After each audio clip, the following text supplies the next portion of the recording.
El anterior bloque cortamos en lo mejor de la entrevista Oxígeno porque entramos a un tema que tiene que ver con la legalización de las drogas, algo que suena demasiado fuerte.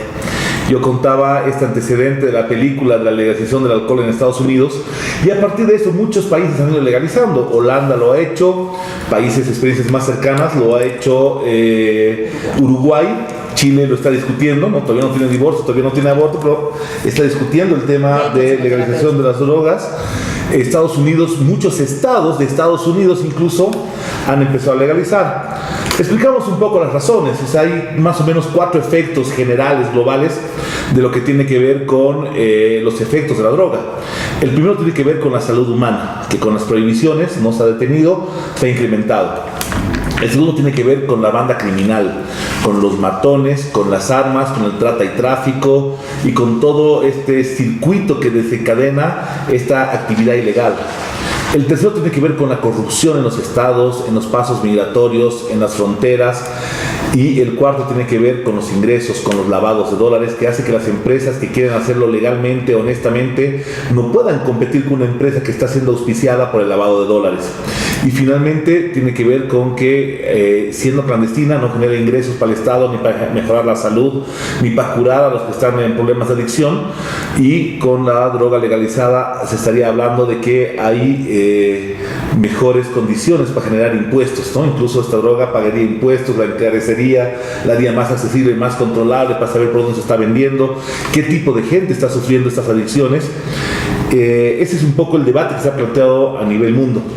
¿Cómo ves el tema de legalización de drogas en Bolivia? ¿Cuál es la experiencia que tú ves, Tatiana, en el tema Uruguay? ¿Y qué tan posible crees que esto se pueda discutir? En Bolivia nadie se animaría a discutir eso. Solamente el presidente Mesa, cuando no pensaba ser candidato, lo ha hecho, pero no sé si hoy día mantendría la misma posición.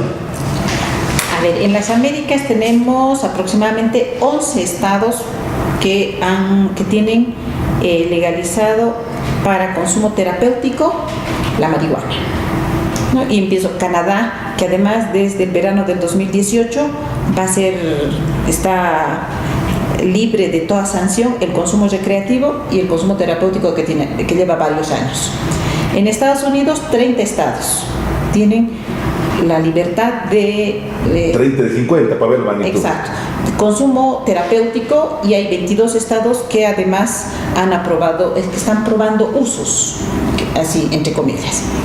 Tenemos Chile, consumo terapéutico, Colombia, Argentina, Brasil, Jamaica y Guatemala. Recientemente México. Y México, ¿no?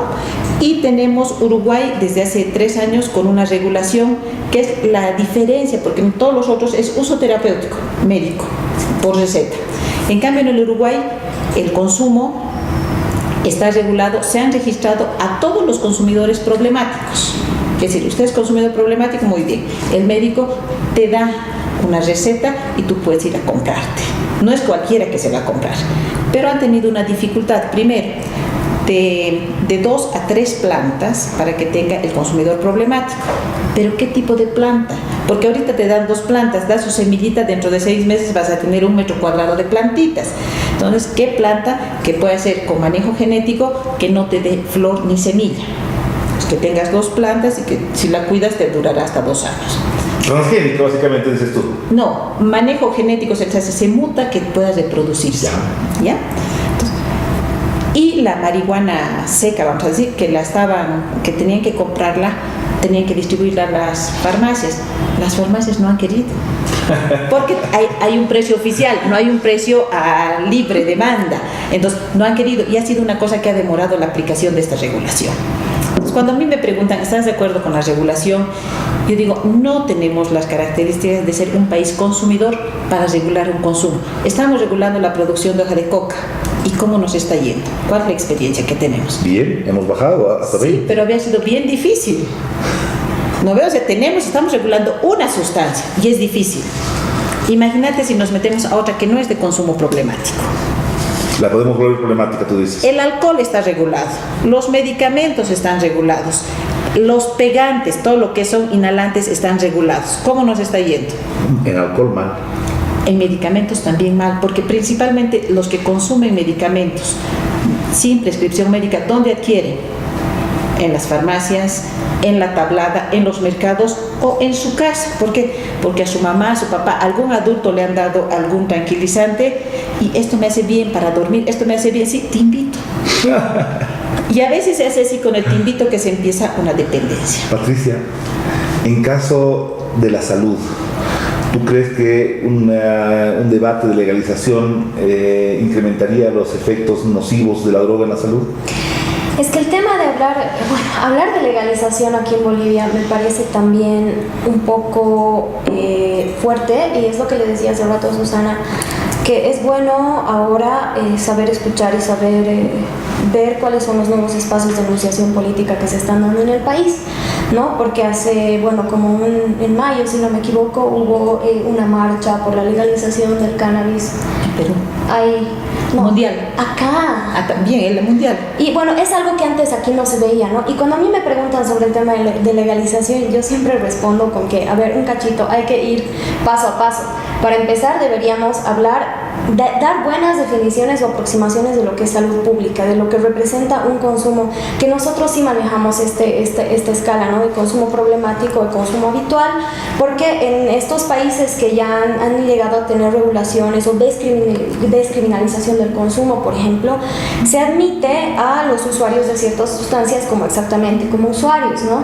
Ahora, si hablamos en términos de regulación, por ejemplo, yo podría sacar a flote el tema, la experiencia de Portugal, y como Tatiana dice, cada país, cada estado tiene su estructura y debe ser estudiada y analizada a fondo para saber de qué forma nosotros podemos afrontar esta problemática. En Portugal, por ejemplo, un principio básico de la formación no solamente de la policía, sino de la sociedad, es el respeto por la dignidad del ser humano, del que también hablaba Tatiana D'Alense con respecto a la hoja de coca, ¿no? Entonces, Portugal ha descriminalizado todas las drogas, el consumo de todas las drogas en 2001, ya van 15 años, ¿no? Nuno Capaz, el ministro de Salud de Portugal, enfoca los beneficios que ha obtenido Portugal a partir de esta descriminalización del consumo, por ejemplo, en términos de reducción de consumo problemático.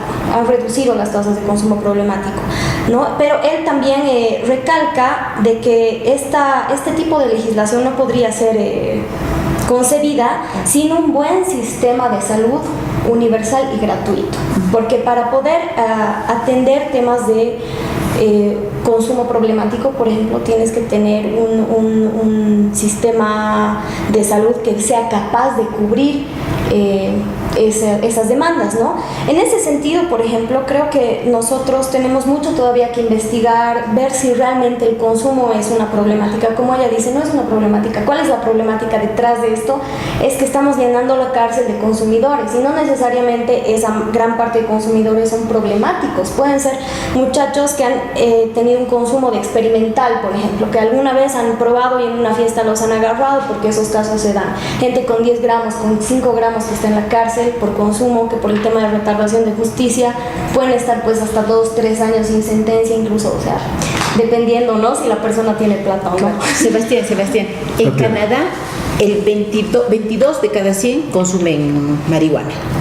En Bolivia 1,3 de cada 100. En Uruguay 8 de cada 100. Y en Estados Unidos 28 de cada 100. O sea, ahí tienes las diferencias. Chile, Argentina. En Chile estamos más o menos con 12 en Chile, y en Argentina con 6. Estamos muy por debajo del promedio. Este debate de legalización tiene una pata muy fuerte, que es eliminar el crimen. Porque evidentemente mientras está prohibido, hay alguien que lo traslada igual, y ese alguien lo traslada con armas, con asesinatos, con chantajes, con extorsiones, con coimas a la justicia, con coimas a la aduana, con coimas a migración. Si esto ya fuera legal, ¿cómo estaría el sistema penitenciario? ¿Cómo estaría el sistema judicial? ¿Qué piensas tú que sería un efecto positivo o negativo en el tema netamente judicial? Bueno, yo no hablaría de legalizar, no hablaría de prevención. Yo voy en la misma línea de Patricia y que Tatiana, inclusive tú, ¿no? Que te decías hace rato, al haber penalizado el consumo ha evitado que la gente consuma. No, lo va a seguir haciendo.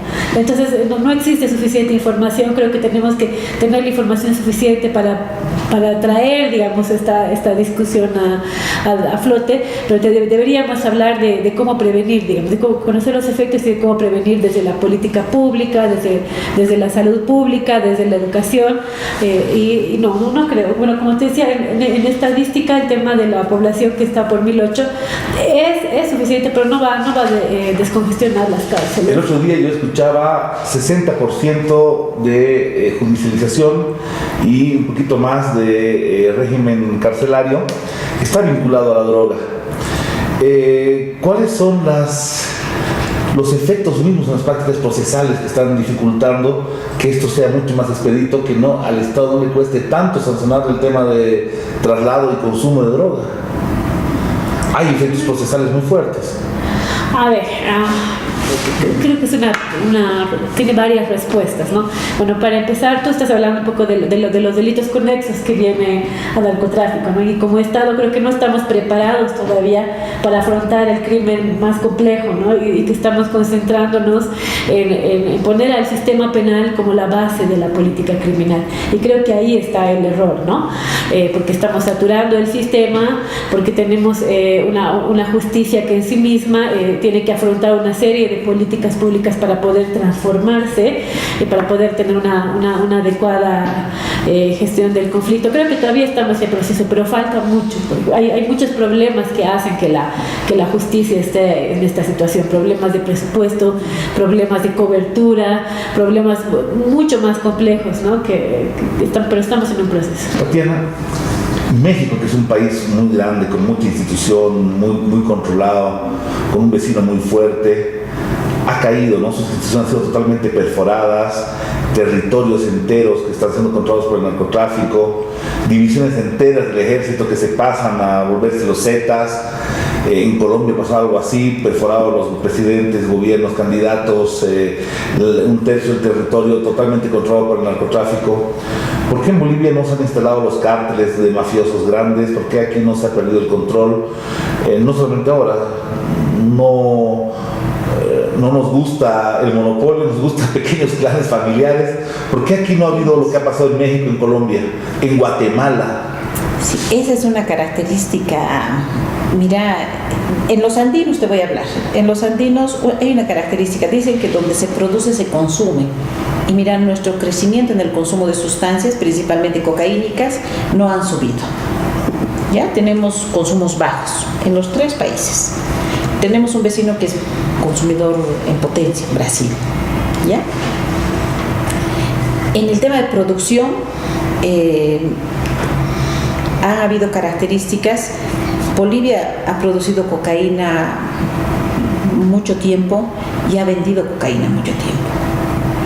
La producción de cocaína no estaba sentada en las zonas de producción de hoja de coca. Cuando tú escuchas hablar del rey de la cocaína y cuando revisas bibliografía y tú te enteras que la reina del sur había sido una boliviana, no es una mexicana. No es que sea motivo de orgullo, pero tú ves ahí ubicado, ahí tienes un escenario de lo que ha sido la producción de cocaína, entonces, y nunca ha generado violencia en el país. Tal vez más bien porque había un monopolio y no había disputa de a quiénes había que comprar y a quiénes iban a producir. Entonces, pero hay características que, mira, no hay peleas para que estos venden cocaína en San Pedro y otros venden en Miraflores. Deben ser características que tenemos los bolivianos, de que somos bien pacifistas y de que no estamos en el negocio. Hay que aclarar, ¿no? De que no estamos en el negocio. Por eso no se ha instalado ese negocio en el país.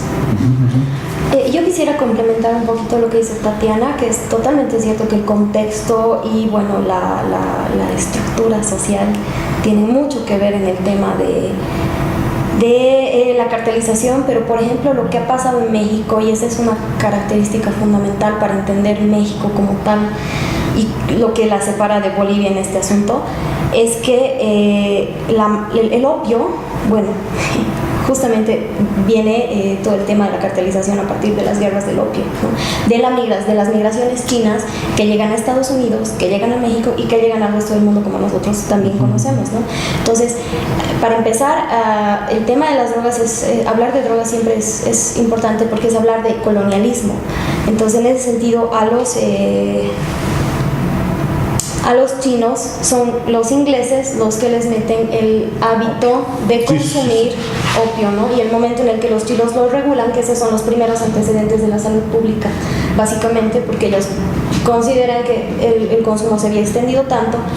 Bueno, económicamente no le convenía a Inglaterra, entonces les hacen guerra, los chinos migran a Estados Unidos y realmente el flagelo de México es su frontera con Estados Unidos, lastimosamente ese es su flagelo, ¿no? A partir de que los chinos llegan a Estados Unidos, cruzan las fronteras, empiezan a cultivar amapola, se empieza con el mercado del opio.